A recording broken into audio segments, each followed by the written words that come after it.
तर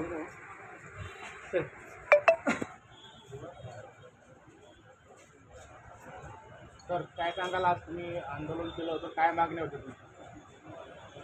आज राज्यातील 17 लाख कर्मचाऱ्यांनी सर्व जिल्हाधिकारी कार्यालयासमोर चेतना दिन साजरा केला. चेतना दिनाचं महत्त्व असं आहे की राज्य सरकारी कर्मचारी मध्यवर्ती संघटनेने 1966मध्ये 11 ऑगस्टला पहिलं आंदोलन केलं होतं. तेव्हापासून संघर्ष सातत्याने मध्यवर्ती कर्मचारी संघटना कर्मचाऱ्यांच्या हितासाठी संघर्ष करतात. आजचं आंदोलन हे सरकारी कर्मचाऱ्यांच्या विविध मागण्यांसाठी होतं. त्यासोबतच 2 प्रमुख मागण्या आम्ही आजच्या आंदोलनामध्ये घेतलेल्या होत्या. त्या अशा की राज्यातील आरोग्य आणि शिक्षण विभागाकडे सरकारचं जे दुर्लक्ष होतं आहे त्यासाठी हे आजचं आंदोलन होतं. ज्या पद्धतीनं आरोग्य विभागातील कर्मचारी भरती असो किंवा खाजगीकरण असो, ज्यामुळे आरोग्याचे अनेक प्रश्न निर्माण झालेले आहेत.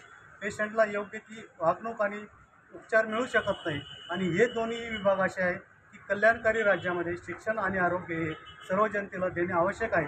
त्यासाठी राज्य सरकारी कर्मचारी मध्यवर्ती संघटनेने या 2 विभागांचे प्रश्न सोडवण्यासाठी पुढाकार घेतलेला आहे. कर्मचारी संघटनेच्या अनेक ज्या मागण्या आहेत त्या जर पूर्ण झाल्या नाही आणि राज्य शिक्षण विभाग आणि आरोग्य विभागाच्या मागण्या जर पूर्ण झाल्या नाही, हे विभाग सक्षम करण्यासाठी योग्य ती दखल राज्य सरकारने घेतली नाही तर सप्टेंबर महिन्यामध्ये राज्यातील 17 लाख कर्मचारी बेमुदत संपावर जाण्याचा निर्णय राज्य सरकारी कर्मचारी मध्यवर्ती संघटनेने घेतलेला आहे. काय नाव?